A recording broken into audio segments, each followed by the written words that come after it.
Movie की शुरुआत होती है रत घाट 1824, जहां पर किसी लेडी को मेरे ढोलना सॉन्ग पर नाचते देखते हैं। तभी वहां के महाराज आकर उस लेडी को पुरोहित जी और अपने सैनिकों के सामने जिंदा जला देते हैं। जिंदा जलाने वाले ने एक मास्क भी लगाया हुआ था। हम नोटिस करते हैं कि उस लेडी की आत्मा बदला लेने लौट चुकी थी और इसी मास्क से वह अपने चेहरे को छुपाकर उस सैनिक को जलाती है जिसने उसको जलाया था। अब यहाँ से सीन प्रेजेंट टाइम में आता है, जहाँ पर हम रूह बाबा यानी कि रूहान को देखते हैं। रूहान का एक असिस्टेंट है टीलू, जिसके साथ वो मिलकर सबको लूटते हैं। भूत का बहाना लेकर उनसे पैसे लेते हैं, जिसके चलते एक राजघराने का व्यक्ति रूहान को बुलाते हैं, जो कि उसके जीजा जी यानी कि राजा साहब की बेटी 1 साल पहले खत्म हो गई थी और उनको उनकी आत्मा से बात करनी है। रूहान ऐसा ही करता है। उनको लग रहा था कि वो उनको लूट लेगा, लेकिन इस बार सच में उसके सामने उसकी आत्मा आ जाती है, जिससे कि वो डर जाता है। और यह सब कुछ मीरा और उसके मामा ने रिकॉर्ड कर लिया था, यानी कि यह सब झूठ था। वो लोग देखना चाहते थे कि रूह बाबा फ्रॉड है या फिर नहीं, लेकिन वो फिर भी उनको माफ कर देते हैं और अपने साथ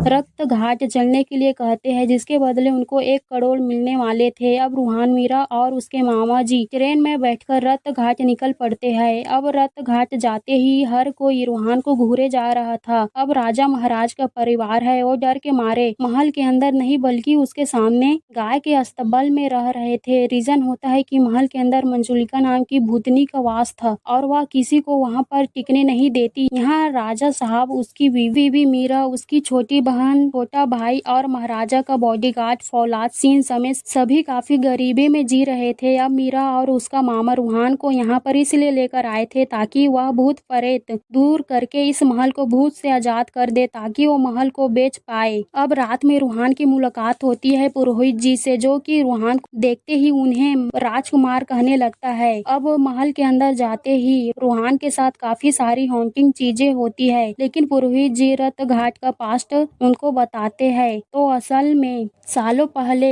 यहाँ के जो महाराज हुआ करते थे, उनकी एक बेटी थी जिनका नाम मंजुलिका था। मंजुलिका गाने, नाचने और शस्त्र कला में नंबर 1 थी। मंजुलिका को लगा कि इस राज्य की गद्दी उसकी होगी, लेकिन कुछ ही समय बाद राजा को एक दासी से एक लड़का पैदा होता है, जिसका नाम राजकुमार देवेंद्र नाथ रखा गया था। समय बीता और मंजुलिका अपने भाई से नफरत करती थी और यह नफरत उस दिन ज्यादा बढ़ गई जब राजा ने देवेंद्र को अपना उत्तराधिकारी चुन लिया। इसलिए मंजुलिका ने देवेंद्र को गुस्से में आकर मार डाला, यानी कि जो स्टार्टिंग वाला सीन था वो मंजुलिका थी जिसको जलाया गया था, ऐसा पुरोहित जी बताया। अब पुरोहित जी के पूर्वजों ने एक खास यज्ञ करके पवित्र तेल बनाया था। मंजुलिका को हमेशा के लिए एक कमरे में कैद कर दिया, जिसके ऊपर भैरव कवच लगाया गया था और तब से ही ये महल हॉन्टेड है। रूहान कोई और नहीं बल्कि देवेंद्र नाथ का ही पूर्व जन्म है और ऐसी भविष्य पुरोहित जी के पूर्वजों ने करी थी। दुर्गाष्टमी के दिन राजा के खानदान का कोई पूर्व जन्म लेकर मंजुलिका को रोक सकता है, लेकिन तब तक यह दरवाजा खुलना नहीं चाहिए। सिर्फ दुर्गाष्टमी के दिन ही रूहान दरवाजे को खोलकर मंजुलिका को खत्म कर सकता है और इसलिए जब रूहान यहाँ था तो सब उसको अजीब तरह से घूर रहे थे। अब रूहान खुश हो जाता है कि वो तो राजकुमार है। रात को सभी गांव वालों से वो मिलता है, क्योंकि हर साल गांव वाले मंजुलिका की मूर्ति को जलाते थे, लेकिन इस साल वो रूहान के हाथों होगा। तभी एंट्री होती है छोटा पंडित, बड़े पंडित और उसकी बीवी पंडिताइन। बोलते हैं कि रूह बाबा फ्रॉड है, लेकिन उल्टा रूहान उनको महल के अंदर काम करवाने लगता है, जिससे कि वो तीनों परेशान हो जाते हैं। अब गांव वाले राजा को उधार देना शुरू कर देते हैं, क्योंकि राजकुमार आए हैं, जिससे कि वो खाना खाएंगे और महल को रिनोवेशन करेंगे। अब रिनोवेशन के लिए मीरा ने बुलाया था कौशिक जी को, लेकिन वहां पर मलिका आती है। कौशिक जी आते, लेकिन मलिका कहती है कि वो लंबी छुट्टी के लिए गए हैं, जिसके बदले में वो यहाँ पर आ चुकी है। अब रात में होता है कि रूहान को मीरा का एक डरावना सपना आता है और हम नोटिस करते हैं कि उसके साइड में खिड़की के पास मलिका खड़ी हुई थी, जिसके बाद मलिका मंजुलिका के सारे हथियारों को बड़े ध्यान से छू रही होती है। तभी राजा साहब और उसके साले साहब आते हैं। मंजुलिका सबसे तेज हुआ करती थी अस्त्र चलाने में, उसके जैसा कोई नहीं था कि तभी मलिका पीछे एक चाकू फेंकती है जो उनको नहीं लगता। हम नोटिस करते हैं कि वो ततैया पर जाकर लगा था, यानी कि मलिका जो दिख रही थी वो बिल्कुल नहीं है। अब रात में फिर से रूहान को रेडियो से आवाज आने लगती है कि वो इस महल से चला जाए। काली बिल्ली उस पर हमला करती है जिससे कि वो डर गया था। तभी देवेंद्र नाथ की पेंटिंग भी जल जाती है जिससे सब शॉक हो जाते हैं मलिका को छोड़कर। अब अगले दिन टीलू रूहान को बताता है कि शहर में उनका भांडा फूट चुका है। एसपी राठौर उनके पीछे है। न ही वो शहर जा सके और न महल छोड़ के जा सकते हैं क्योंकि मीरा और उसका मामा वो उसे ब्लैकमेल करके यहाँ पर लेकर आए थे और अगर उन्होंने महल छोड़ा तो उनका वीडियो वायरल हो सकता है जिसके चलते वो कहीं भी नहीं जा सकते। अब मीरा के भाई को पैसे देकर रूहान उनका फोन मंगवाते हैं जिसके अंदर मीरा ने उसकी कई सारी फोटो ली हुई थी और रूहान को पसंद करती थी। बस दोनों में प्यार हो जाता है और रूहान काफी खुश था। अब रूहान की नजर एक लेडी की पेंटिंग पर पड़ती है जिसकी शक्ल बिल्कुल मीरा से मिल रही थी, जिसका फेस कट देवेंद्र नाथ की पत्नी मधुलिका थी। अब तभी होता है कि मंजुलिका वाले कमरे का भैरव कवच टूटा हुआ था। मंजुलिका उनको डराती है कि चला जा यहाँ से, लेकिन तभी मलिका वहाँ पर आ जाती है और एक थप्पड़ में सारा सच बाहर आ जाता है। असल में यह सब कुछ छोटा पंडित और बड़ा पंडित और उसकी बीवी कर रहे थे। वो बताते हैं कि हम 2 साल से ही यहाँ आ गए थे और वो चोर भी है और ये ताला पहले से ही टूटा हुआ, यानी कि जो भी यहाँ हॉन्टिंग हो रही थी वो इन्होंने ही किया था। अब सबको बताना जरूरी था कि वहाँ भूत नहीं है, लेकिन डायरेक्टली बोलते तो उनके पूर्वज गलत हो जाते, इसलिए रूहान यहाँ पर एक यज्ञ करके गेट को दुर्गाष्टमी से पहले ही खोलने की सलाह देते हैं। यहाँ पर खाली नाटक करना था जिसके अंदर मलिका को मंजुलिका बनाया था, जिसके लिए वो राजी हो जाती है। अब यहाँ छोटा पंडित, बड़ा पंडित और पंडिताइन को आग, बर्फ और धरती पे लोट पोट करके चीजें करनी थी, यानी कि यज्ञ में साथ देना था। लेकिन अचानक मलिका बंगाली में रूहान पे गुस्सा करने लगती है। अब सब जगह फैल गई थी कि जो महल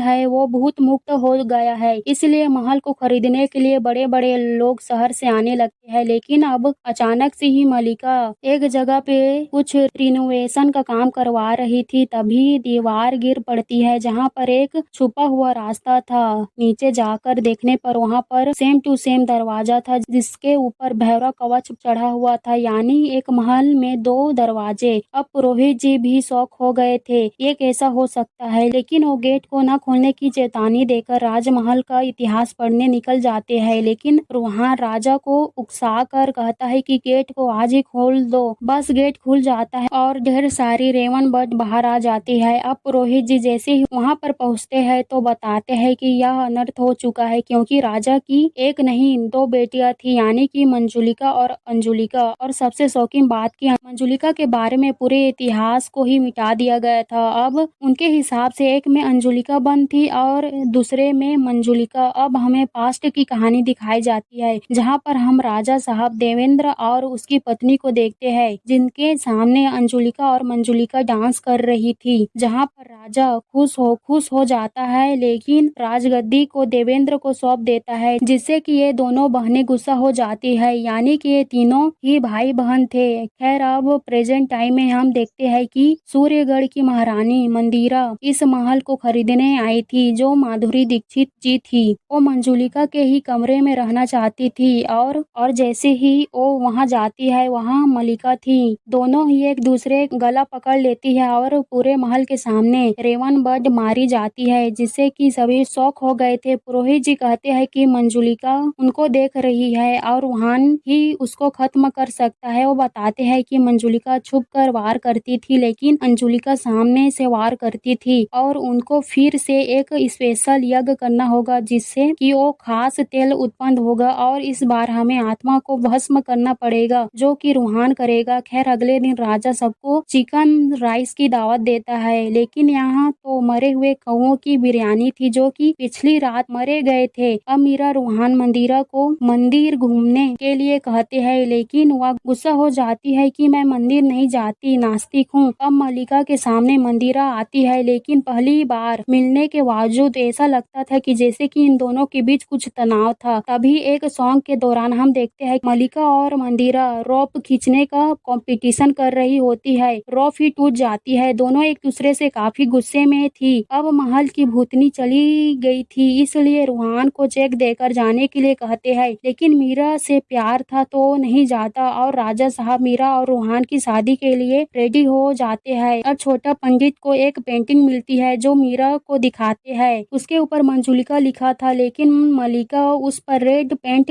गिरा देती है जिससे कि कोई देख ना पाए कि मंजुलिका थी कौन। अब मीरा को शक हो जाता है। अब सबको पता लगता है कि रूहान फ्रॉड है और मंदिरा इस महल के लिए 100 करोड़ देने के लिए तैयार थी, लेकिन वो साइन दुर्गाष्टमी के दिन करेगी। लेकिन अचानक से ही वहाँ पर विक्की खन्ना नाम का एक बिजनेसमैन आ जाता है और डील करता है, लेकिन रात को आत्मा आकर विक्की खन्ना को मार डालती है। अब अगले दिन मीरा मलिका को सिंहासन पर बैठी नजर आती है, जो मीरा को डरा देती है, सिंहासन को उठा देती है। लेकिन जब वो यह बात रूहान को बताने जाती है तो मलिका वहीं पर बैठी हुई थी। अब मीरा और रूहान यही सोच रहे थे कि मलिका और मंदिरा में से ही कोई मंजुलिका है। खैर, अब रात में रूहान उसी सिगरेट रास्ते से होते हुए जा रहा था जहाँ पर मंदिरा और मलिका बैठी हुई थी। वह कह रही होती है कि वही जानना चाहता है ना कि असली मंजुलिका है कौन, और उनका गला पकड़ लेती है, लेकिन यह सब उसका सपना होता है। अब छोटा पंडित और गैंग बैठे हुए थे। वहाँ पर विक्की खन्ना आ जाता है, जो कि भूतिया लग रहा था। यह उनको डराता भी है, लेकिन यह असल में कोई और नहीं बल्कि मार्क्स वाली आत्मा थी, यानी कि असली मंजुलिका। ये भागते हैं, लेकिन तभी एक इनविजिबल बॉल उनको रोक देती है, जिस पर नेटफ्लिक्स वाला जोक आता है। अब रूहान भी मीरा को हट बोलकर वहाँ से निकल जाता है, क्योंकि वो उससे अब शादी करना नहीं चाहता था। वो काफी डर चुका था। अब होता यह है कि वहाँ से गाड़ी से भागता है, लेकिन वो वापस बार बार महल में ही आ जाया करता था। छोटा पंडित और गैंग भी सेम करते हैं, लेकिन वो भी महल में वापस आ जाते हैं। लेकिन इधर पुरोहित जी वो स्पेशल तेल रेडी कर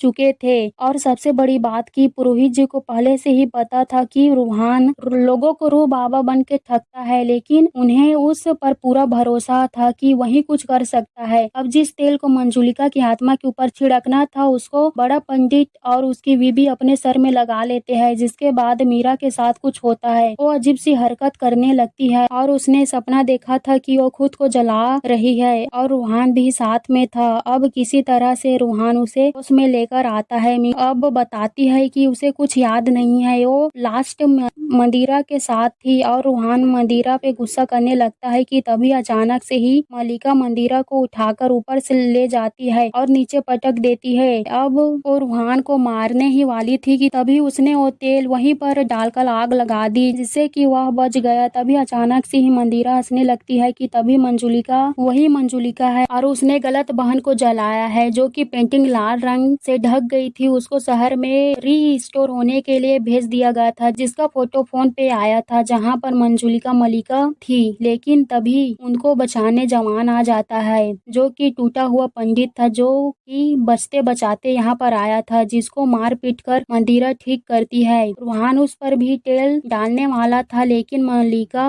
उसको रोकती है कि यह सब गलत है, मंदिरा के अंदर मंजुलिका हो ही नहीं सकती, और अब राज से पर्दा उठेगा, जो कि इतने साल से राज था। अब यहाँ पर असल में मलिका और मंदिरा तो एक इंसान है, लेकिन उनके अंदर एक आत्मा आ रही थी, जो कि उस रात दरवाजा टूटने से आजाद हुई थी, जो कि राजकुमार देवेंद्र नाथ था। जो देवेंद्र नाथ हमेशा से एक लड़के के रूप में लड़की थी, जिसके अंदर लड़कों जैसी कोई फीलिंग नहीं थी। एक रात को उसकी दोनों बहनों ने उसे पकड़ लिया था कि वही रातों को गाता है और नाचता है। वो कहता है कि वो अपने बहनों से बहुत प्यार करता है। फिर वो उनको नाचने के लिए भी कहती है, लेकिन इतने में ही मंजुलिका जो है वो सीधा अपने ही पिता को बुलाती है कि देख, जिस बेटे को चुना गया है वो मर्द ही नहीं है। और बस फिर वही स्टार्टिंग वाला सीन आता है, जहाँ पर एक लेडी को जलाकर मार दिया गया था, लेकिन वह लेडी नहीं थी, वो देवेंद्र नाथ था, जिसको जिंदा जला दिया गया था। यानी कि यहाँ पर मंजुलिका कभी थी ही नहीं, लेकिन एक राजा के लिए काफी बेइज्जती वाली बात हो चुकी थी, जिसके चलते उसने अपनी ही बेटियों को राज से निकाल दिया कि इन्होंने गद्दी के लालच में अपने ही भाई को बेइज्जती करवा दी, जिसके चलते राजा को यह कदम उठाना पड़ा था। वह चाहती तो उनको पर्सनली यह बात आकर बताई जा सकती थी, लेकिन राजगद्दी के के लालच में उन्होंने ऐसा किया नहीं। देवेंद्र की आत्मा ने अपने पिता और बाकी सैनिकों को सबको मार तो दिया, लेकिन पुरोहित जी ने पंडितों के साथ मिलकर उसको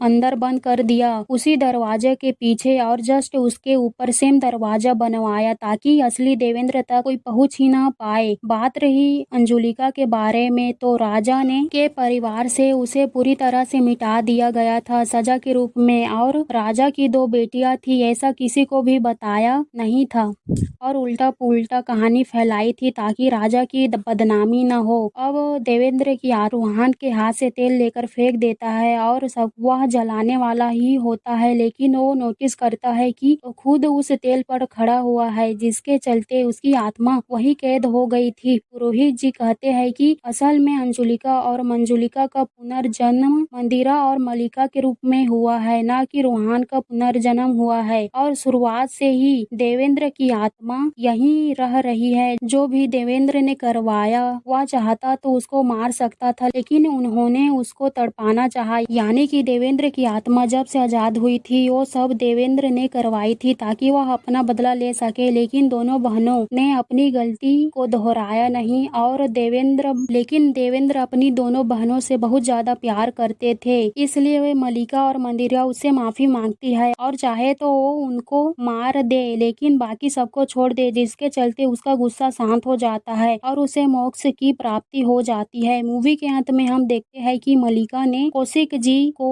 मारा नहीं था, वो सच में छुट्टी पर गोवा गए थे और उसे बचपन से ही इस महल के सपने आते थे। अब मदिरा बताती है कि उसका असली नाम मदिरा नहीं है, और महल पर आते ही वो खो सी गई और उनका रियल नेम एसपी राठौर होता है। अब इन दोनों को ही अपना पिछला जन्म याद आ गया था और उनके मन में महल को लेकर लालच नहीं था, और ये मूवी यहीं पर खत्म हो जाती है।